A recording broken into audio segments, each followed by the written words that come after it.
I am Major General Albert Stubblebine. I am retired Army Major General.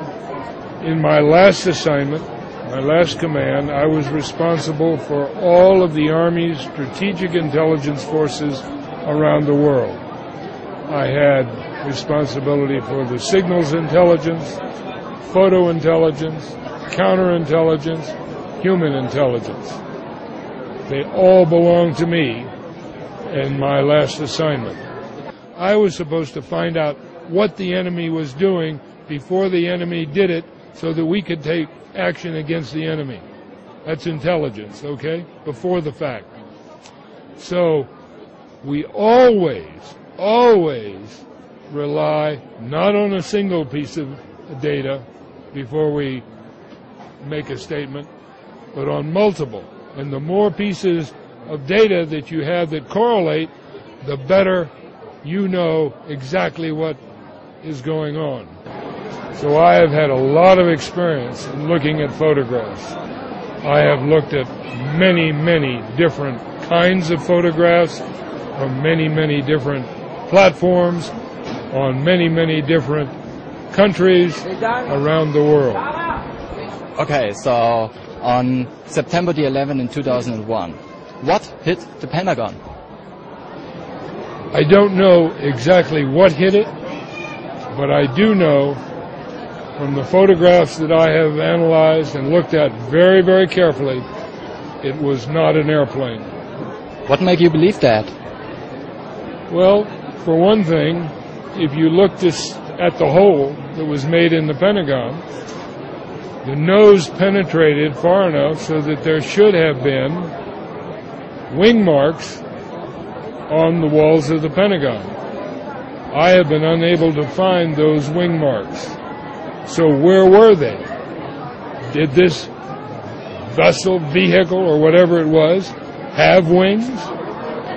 Apparently not, because if it had wings, they would have made marks on the side of the Pentagon. One person counteracted my theory and said, oh, well, you've got it all wrong, and the reason that it's wrong is that as the airplane came across, one wing tipped down and hit the ground and broke off. I said, fine, that's possible. One wing could have broken off.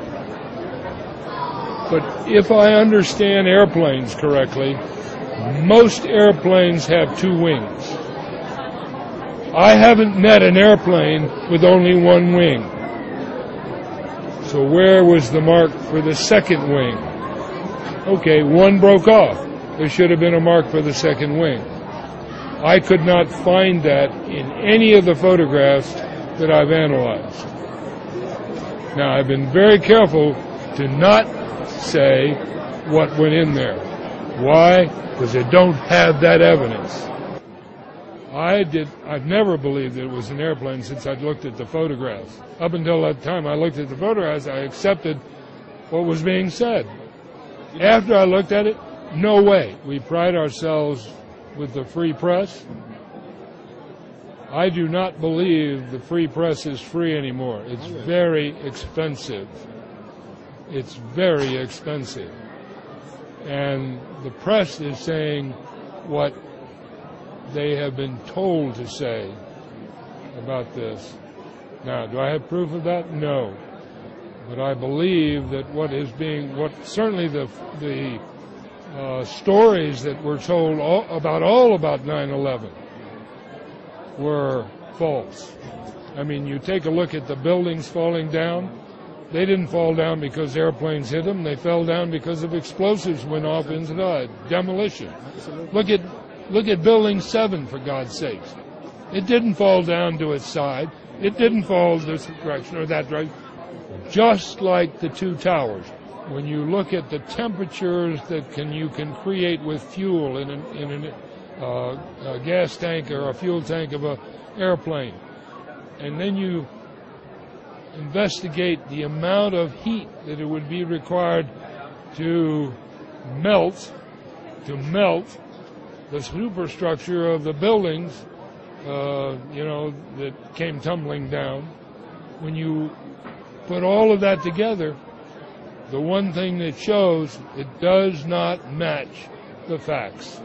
What is it they do not want the public to know?